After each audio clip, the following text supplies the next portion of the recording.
Série Mensagens para você. Hernandes Dias Lopes. Por que os maus prosperam? Introdução. A prosperidade do ímpio. Esse é o tema do Salmo 73. Não sei se você já se perguntou, certamente já, por que coisas ruins acontecem com pessoas boas e o inverso? Por que coisas boas acontecem com pessoas ruins? Por que o justo sofre? Como se estivesse sendo castigado por Deus, enquanto o ímpio aparentemente leva uma vida mais tranquila do que o justo, pecando e transgredindo a lei de Deus impunemente a cada dia? Jamais poderemos compreender o cristianismo, a vida cristã, se observarmos o contraste entre o hoje e o amanhã, o temporal e o eterno, o terreno e o celestial. Como diz o apóstolo Paulo, se a nossa compreensão ou a nossa esperança se limitarem apenas a essa vida, nós somos os mais infelizes de todos os homens. 1 Coríntios capítulo 15, versículo 19. Alguns fatos bíblicos nos chocam muito. Por exemplo, um homem da estatura de João Batista, que na avaliação do próprio Jesus foi o maior dentre os nascidos de mulher, termina sua vida de maneira tão inesperada e trágica, sendo degolado em uma prisão, tendo o destino da sua vida lavrado por uma mulher inconsequente e decidido nas mãos de um rei bêbado.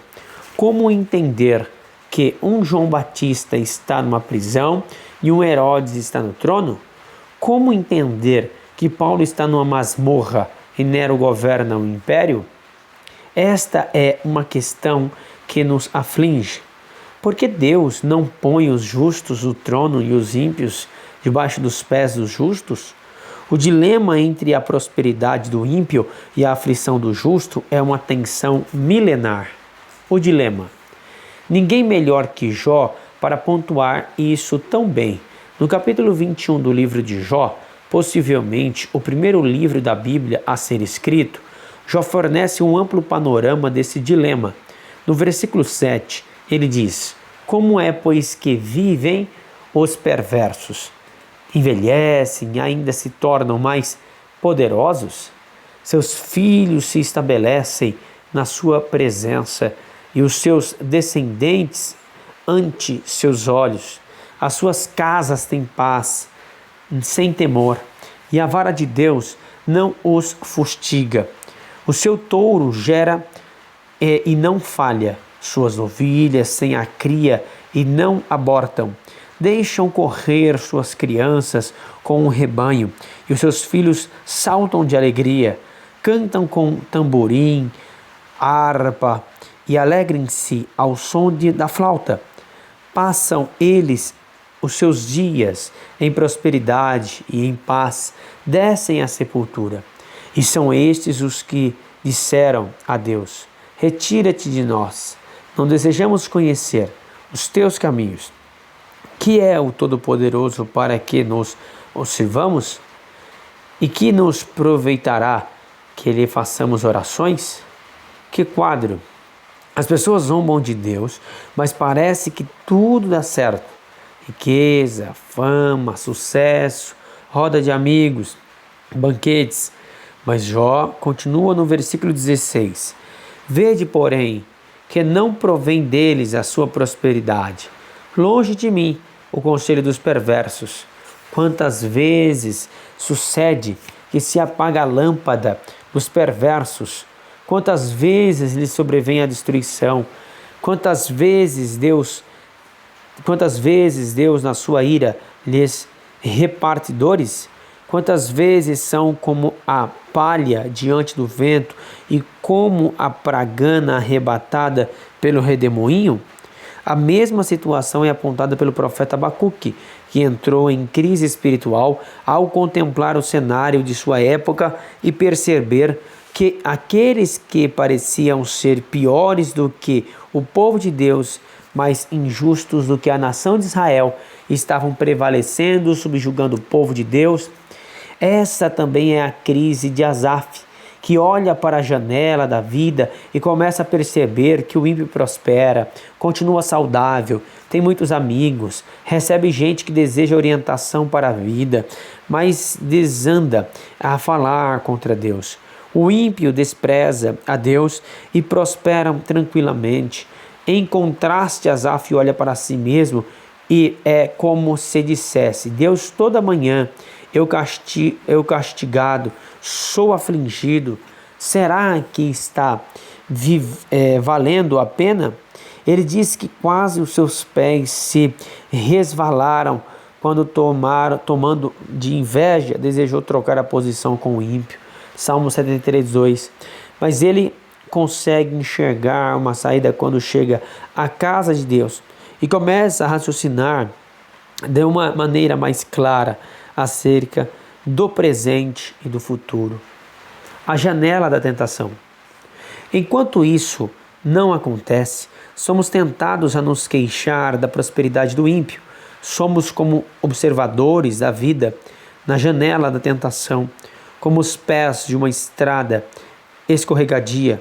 Corremos o grande perigo de olhar para fora, vislumbrar o horizonte e pensar: por que fulano não é crente e a vida dele está uma maravilha? Eu sou crente, sou fiel a Deus e ando com Deus, mas sou provado e disciplinado, carrego comigo nas costas os vergões dos açoites que Deus me aplica. Qual o ponto cego aqui? Colocamos os pés em um lugar escorregadio quando invejamos as pessoas por tudo que elas têm, mas deixamos de olhar para aquilo que elas são diante de Deus. No Salmo 73, no versículo de número 2 e 3, dizem: quanto a mim, porém, quase me resvalaram os pés.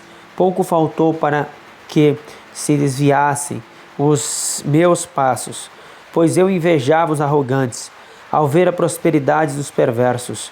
Muitas vezes fazemos este juízo equivocado, acreditar que alguém é feliz por causa do que conseguiu na vida.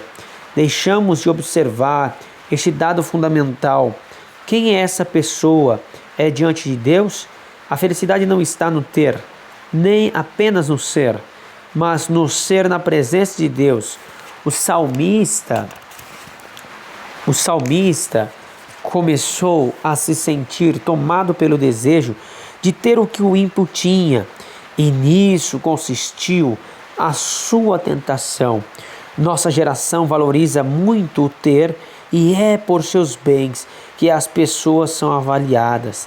Trata-se de uma inversão de valores, e a pressão para entrarmos nesse esquema é enorme. Por os seus pés em um lugar escorregadio, nesse salmo equivale a queixar-se dos contrastes entre a prosperidade do ímpio e as provações do justo. No versículo 12 lemos: eis que são estes os ímpios, e sempre tranquilos aumentam suas riquezas. E em um contraste flagrante no 14, o salmista se compara desfavoravelmente, pois de contínuo sou afligido cada manhã, castigado. Trata-se de algo muito difícil de lidar, porque parece que para o Filho de Deus não há trégua. Porque somos às vezes jogados no deserto e outras vezes na fornalha?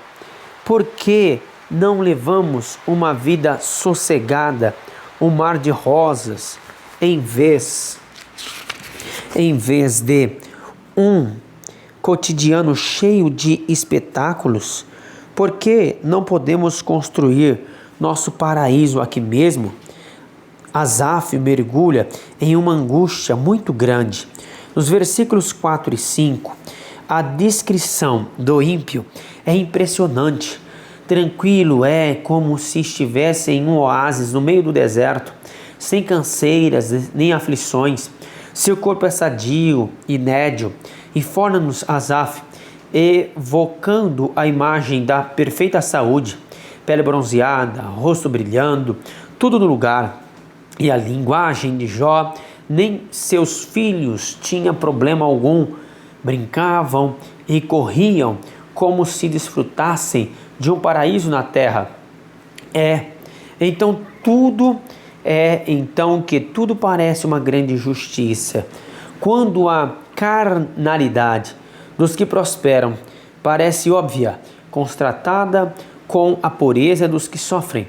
No versículo 6 ao 10, a descrição do ímpio prossegue: soberba, violência, coração fantasioso, fala maliciosa e opressora contra os céus, alta consideração entre o povo.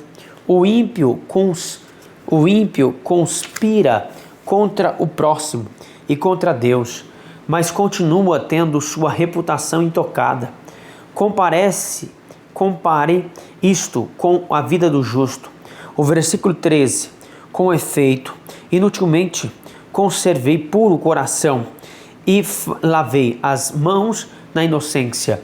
O primeiro não tem compromisso algum com a honestidade, a verdade, a pureza e a santidade. Sua vida está comprometida com o mal em todos os aspectos. O que ele faz, o que ele diz, o que ele pensa e deseja, no entanto, aparentemente, tudo vai bem com ele. E o salmista angustiado pensa: de que me adiantaram minha pureza, minha inocência? Quais têm sido os benefícios por me abster do mal e levar uma vida santa e pura? O advérbio inutilmente mostra o desconsolo do seu coração. Esta é a crise que alguém que tenta andar em um caminho escorregadio. Digna de especial atenção é a diferença de linguagem entre o ímpio e o justo. O primeiro desfere blasfêmias orgulhosas e insensatas, motejam e falam maliciosamente. Da opressão falam com altivez. Contra os céus desandam a boca, e a sua língua percorre a terra. O justo as ouve e estremece. Se eu pensara em falar tais palavras, já aí teria traído a geração de teus filhos. Versículo 15. O ímpio fala abundantemente, sem pensar contra o próximo e contra Deus. O justo nem sequer abre a boca, já se sente penalizado, só de imaginar-se traindo a geração dos filhos de Deus. Aqui há mais uma lição para nós. Nem tudo que se pensa deve chegar à língua. Há coisas que só Deus precisa saber e que não devemos partilhar. Antes de revelar crises, dilemas, intenções da nossa alma, precisamos refletir se nossas palavras não serão como um laço para outras pessoas. Recompondo a vida. Então, depois de ter vislumbrado o crente na janela da tentação, com os pés em um terreno escorregadio, vamos ver o que ocorre quando o mesmo crente se rende à casa de Deus, seguro nas mãos de Deus onipotente. Algo aconteceu na vida de Asaf para interromper esse caminho perigoso, estancando o fluxo da tentação e refreando a terrível possibilidade de uma queda. Essa interrupção lhe proporcionou a graça de recompor a vida e assumir um posicionamento diferente na sua história. A mudança é descrita a partir do versículo 15, em um processo de cura e libertação que se dá de duas maneiras. Primeiro, Asaf refreia sua língua, versículo 15, reencontrando o caminho de sensatez. Segundo, ele põe sua mente para meditar. Versículo 16. A menção de refletir para compreender implica algo sublime. O cristianismo não é um ópio, um conjunto de crenças irracionais que entorpecem e anestesiam, afastando-nos da realidade. A religião não pode ser uma fuga da racionalidade, um escape da reflexão. Isso deve nos fazer pensar em nossa cultura atual. Hoje percebemos o florescimento de um tipo de espiritualidade estática, em que se busca sentir, não pensar. Às vezes querem cada vez mais um arrepio na espinha. Seu culto é sensório, não racional. Eles querem se sentir bem, não compreender. Então buscam um culto que possa fazer aflorar suas emoções, mas não levá-las à reflexão. Estamos vivendo uma época de analfabetismo bíblico de ínfima ou quase nenhuma ênfase na pregação, pois essa nova espiritualidade enfatiza experiência e não o entendimento. Porém, Asaf revela nesse salmo que foi liberto desse turbilhão de emoções quando pôs a mente no serviço da compreensão. John Stott afirmou que crer é também pensar. O cristianismo é direcionado fundamentalmente ao seu entendimento para que, quando a sua mente aprende a verdade, suas emoções sejam tocadas e a sua vontade desperte. Mas que direção deve tomar esse refletir? Uma direção certa, a das verdades de Deus. É quando vamos à casa de Deus para olhar a vida do modo que Deus a vê. Diz o versículo 17: entrei no santuário de Deus e atinei com o fim deles. E o fim deles é a destruição. Esse é um ponto importantíssimo. Só poderemos ter uma vida cristã vitoriosa, enxergarmos a vida na perspectiva de Deus, isto é sabedoria. Sofia em grego significa olhar para a vida com os olhos de Deus. Avaliar a situação como Deus avalia, a ver as coisas como Deus as vê. Quando Asaf estava debruçado na janela da tentação, começou a invejar os ímpios e a fazer considerações sobre a felicidade deles.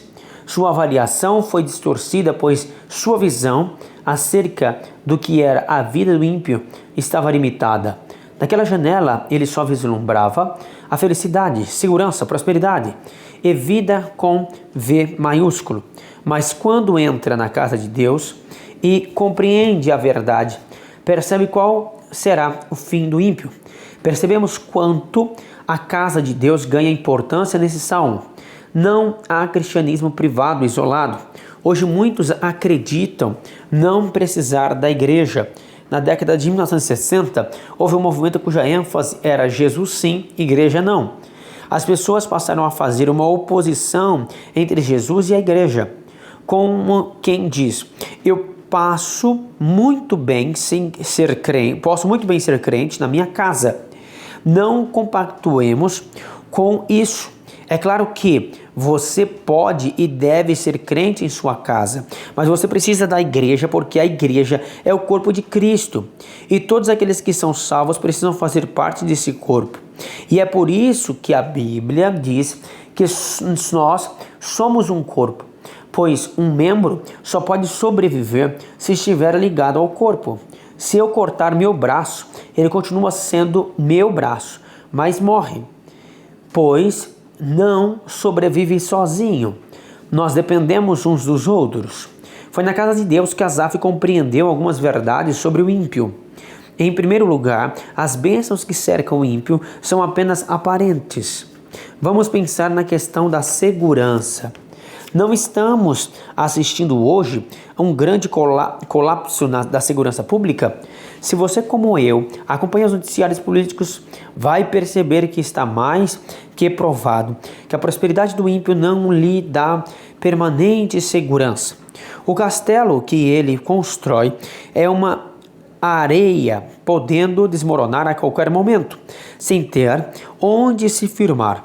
De repente o ímpio entra em colapso, e esse colapso não é produzido somente por falhas humanas. Eis a segunda verdade. No versículo 18, Asaf diz: tu certamente os pões em lugares escorregadios e os fazes cair na destruição. Existe uma mão que empurra o ímpio, a próxima mão de Deus. A próxima mão de Deus. Asaf percebe que a gente do juízo do ímpio é o próprio Deus. O agente do juízo do ímpio é o próprio Deus. Ele contempla no versículo 19 como ficam de súbito assolados. A queda do ímpio é abrupta e, em consequência, ficam totalmente aniquilados de terror. Não lhes sobra uma tábua sequer de salvação. Quem é Deus? As verdades que Asaf compreende não são apenas sobre a instabilidade e a derrota fragorosa do ímpio como juízo de Deus. O salmista começa a compreender também quem é Deus. O versículo 13, ainda com as lentes embaçadas de tentação, Asaf havia atribuído injustiça a Deus, como se não compadecesse, compensasse ser crente e piedoso, privando-se daquilo que é errado. Ele pensava que era inútil conservar puro coração e lavar as mãos na inocência. Mas quando entrou na casa de Deus, os seus olhos foram esclarecidos. Ele exclama como ao sonho quando se acorda: assim, ó Senhor, ao despertares, desprezarás a imagem deles. A figura utilizada aqui é impressionante e bastante sugestiva, como se Deus estivesse dormindo. Não é essa sensação que nós temos, às vezes, quando a situação parece se encaminhar para uma grande injustiça e quando clamamos: Deus, o Senhor não vai agir? Até quando, Senhor, até quando? Muitas vezes você já deve ter questionado a Deus sobre o mal do mundo. Até quando a corrupção vai continuar nesse país? Até quando os malfeitores continuarão levando vantagem? Parece que Deus está dormindo. No entanto, por fim, Asaf descobre o seguinte: Deus não acerta as contas com o homem. Todas as vezes em que ele peca, às vezes ele dá a impressão de que está completamente inativo e só dando corda para o ímpio. Mas no dia em que acorda, no dia em que decide agir, a derrota ao ímpio é total, repentina, final e fragorosa. Sim, é isto que Asaf compreende. Deus não julga o homem todas as vezes em que o homem falha e erra. Mas isso não significa que o homem vai ficar impune a vida inteira. E se permanecer impune nesta vida, jamais ficará impune diante do tribunal de Deus. Jó chega a dizer que alguns prosperam e descem em paz à sepultura, mas ao descerem em paz à sepultura não enfrentarão em paz o tribunal de Deus. Nos versículos 21 e 22, Asaf encara a si mesmo com honestidade. Esse é um dos resultados de estar seguro nas mãos de Deus. Ele diz: quando o coração se me amargurou e as entranhas se me comoveram, eu estava embrutecido e ignorante. Era como um irracional a sua presença. Ele descobre que o problema dele não era o ímpio, mas sim em sua falta de equilíbrio, lucidez e siso espiritual para julgar as coisas com clareza. Que tremendo! A fonte de seu problema não estava fora, mas dentro dele mesmo. Surpresos na graça de Deus, seguros na graça de Deus.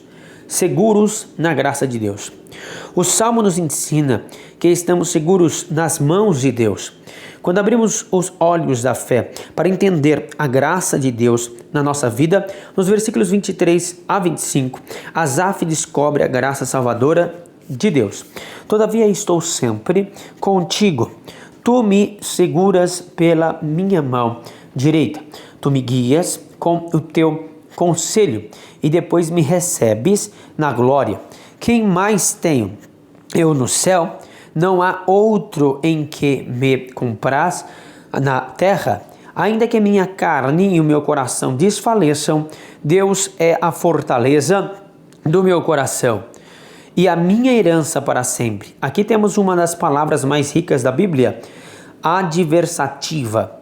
Todavia, sempre que estiver lendo sua Bíblia e encontrar uma adversativa, pare um pouco para refletir, pois há uma verdade sublime aí.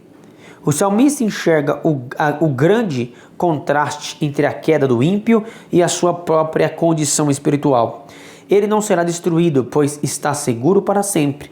Apesar de ter estado na janela da tentação, pondo os pés em um caminho escorregadio, a graça de Deus prevaleceu na sua vida.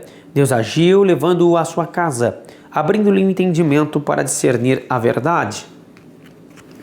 Neste mesmo versículo, a graça restringente de Deus se afigura ao reconhecer que Deus nos segura pela mão direita.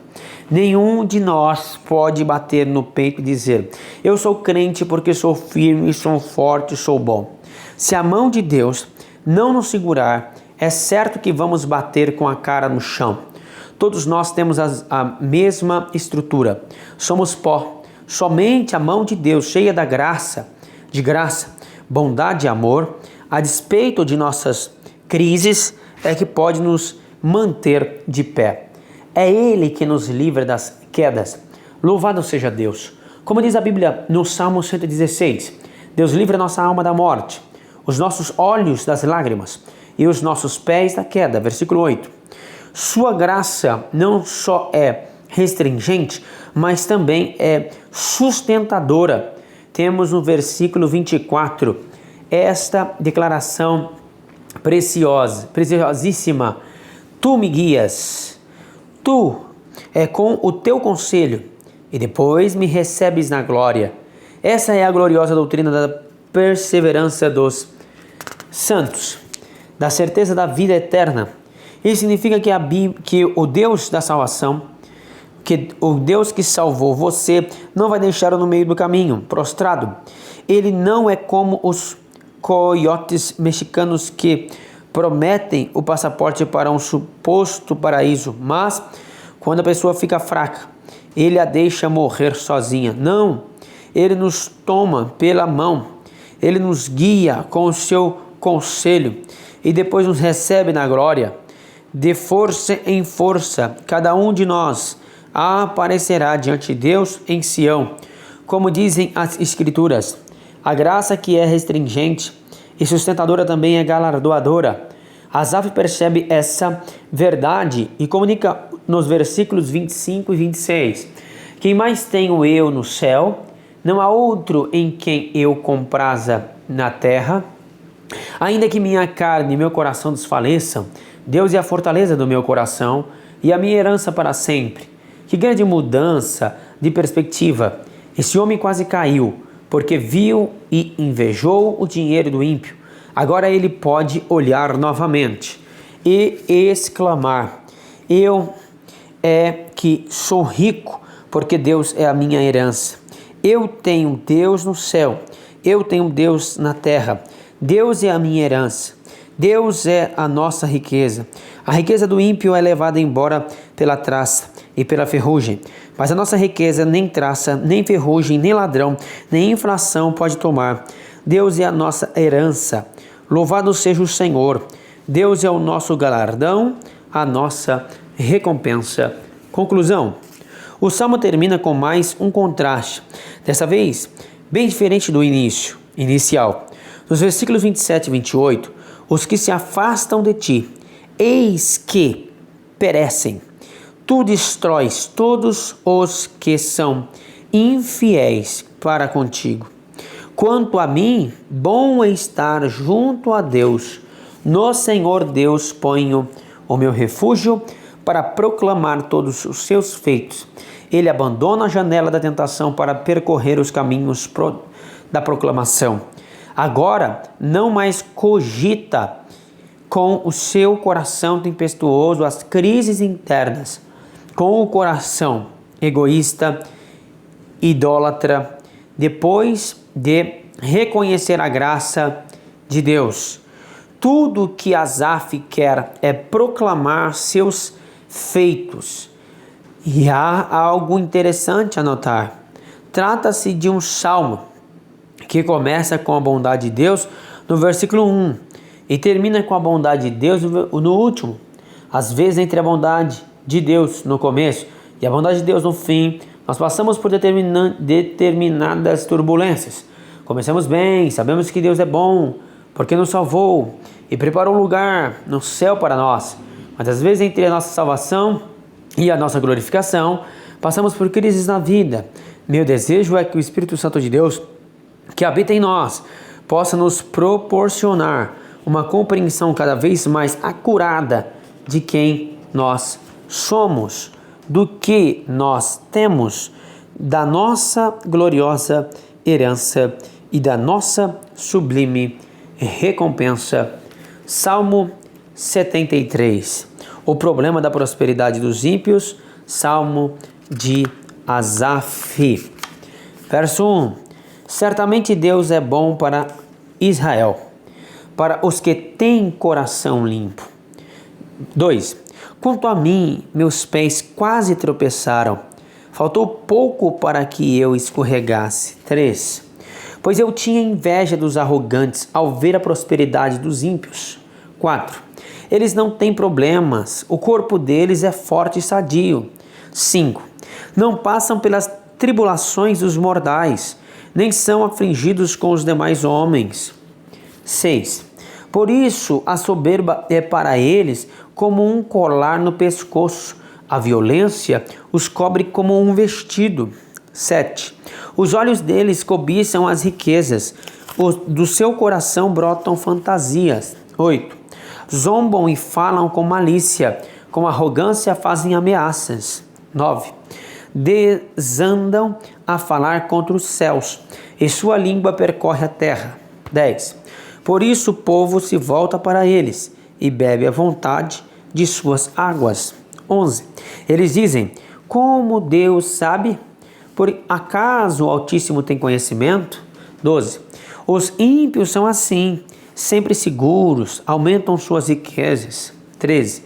Por certo é em vão que tenho mantido puro o coração e lavado as mãos na inocência. 14. Pois todo dia tenho sido afligido e castigado a cada manhã. 15. Se eu tivesse dito, falarei com eles, eu teria traído a geração de teus filhos. 16. Quando me esforçava para compreender isso, achei que era uma tarefa muito difícil para mim. 17. Até que entrei no santuário de Deus, então compreendi o destino deles. 18. Certamente tu os pões em lugares escorregadios e os fazes cair em ruína. 19. Como são destruídos de repente, ficam totalmente aterrorizados. 20. Como alguém que acorda de um sonho, assim, ó Senhor, quando acordares, tu os desprezarás. 21. Quando meu coração estava amargurado e no meu interior me perturbava. 22. Eu estava embrutecido e ignorante, era como animal perante ti. 23. Todavia, estou sempre contigo, tu me seguras com a mão direita. 24. Tu me guias com teu conselho e depois me recebes com honra. 25. Quem mais eu tenho no céu senão a ti? E na terra não desejo outra coisa além de ti? 26. O meu corpo e meu coração desfalecem, mas Deus é a fortaleza da minha vida e a minha herança para sempre. 27. Os que afastam de ti perecerão. Tu exterminas todos os que se desviam de ti. 28. Mas para mim, bom é estar junto a Deus. Ponho minha confiança no Senhor para proclamar todas as suas obras. Amém.